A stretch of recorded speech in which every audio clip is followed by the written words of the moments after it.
Thank you for joining us in this interview segment. Today we have Dr. Maylard, who is pretty much running the show here at Heartland Gaming Expo 2017. We're going to be talking a little bit about that. So, fill us in. What do you got? It's awesome. Well, yeah. Step one. Let's just get that out there right now and cut to the chase. Yep. So this weekend on Saturday, we are doing the Heartland Gaming Expo, the 5th year we've been doing this. The 2nd year we've been back on TU since doing a small stint at the Cox Business Center downtown. It is a really great event. It is really unique, and there are lots of fun things to do.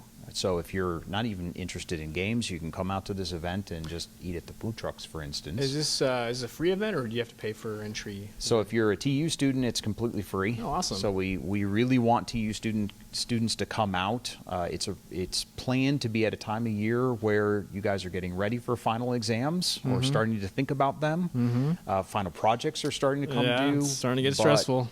This is your last hoorah. You get to come out and dress up in combat armor and LARP throughout the Reynolds Center. Oh, cool. Is that typical? Like, do people dress up like that? And is that... Well, we don't do a big cosplay component. The main crux of the Heartland is really the game competition that goes on. So we have students that are from 4th grade all the way up to postgraduate indie developers that are local to the community that come to show off games that they've made. This is really interesting because I've never heard of this, and I'm not a gaming person, so, please forgive me. But it is interesting to hear that you have people from like elementary level turning in game, and like I know there's can you explain a bit of the process of creating a game? Because I have no idea, but it sounds like it's a pretty big undertaking.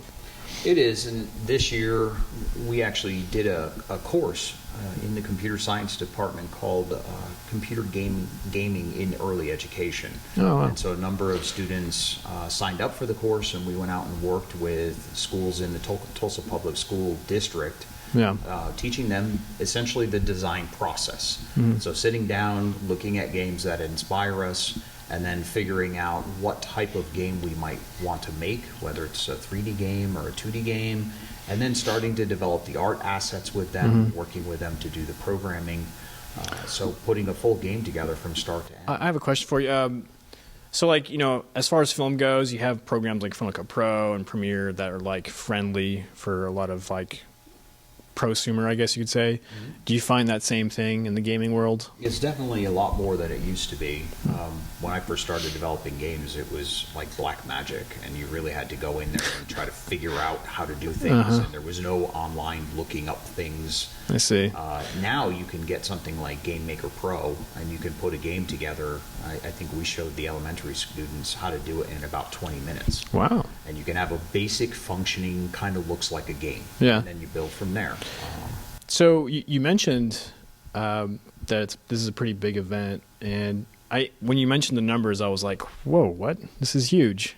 So if you want to just tell us a little bit more about how many people show up. And so this year we have, I think it's around 250 competitors will be showing. I think there are 52 registered teams right now. Wow. So that's a pretty big number. But last year we had, our total attendance was somewhere between 1,200 and 1,500 people at the Reynolds Center. Yeah, it's a lot. It's pretty lot, big. But the Reynolds Center is so big it doesn't look Oh, really?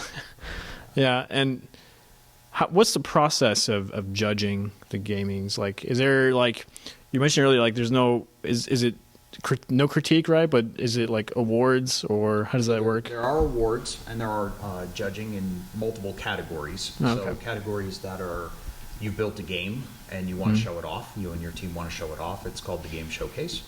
And then we split that up into elementary, high school, college, and indie developer subcategories.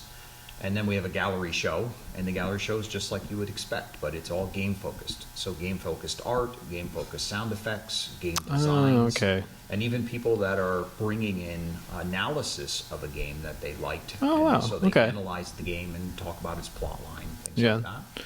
And then the Code Jam, and the Code Jam is probably the scariest event for a lot of people. So we announce a theme and then they have to build the game based on the theme that we announce. Did you already announce that theme for this one? So we announced the theme exactly 1 week prior to the Heartland, so it was 9 a.m. on April 1st.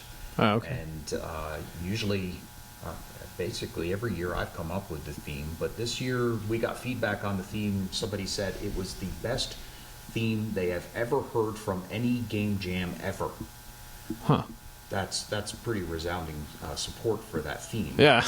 So this year the theme was, or is, because they haven't turned in their game, it's not a bug, it's a feature. And so this is a common thing that programmers talk about when they have problems with their code. They say, well, that's not actually a problem, it was meant to do that. Oh, I see. Okay, so they kind of figure out a way to, I guess, just get away with it, like how artists do, I guess. Sometimes they just have to, like, defend it. Exactly. Just defend, like, well, I meant to use that shade of green right so there. we have to wrap up. Is there any last words that you want to say about the event? If you want to have fun, come out. It's a free event for TU students, and we're going to have lots of games to play. There's game trucks coming out, food trucks coming out. We've got laser tags set up. We've got LARPing going on. That's great. Yeah, sounds an awesome time. Yeah, why wouldn't you want to go? Yeah, absolutely. If you want to learn about games, we have tutorials. Oh, okay, cool. New game makers. All right, Dr. Mailer, I think that's all the time we have, so thanks for joining us. And until next time, we'll see you here at TUTV.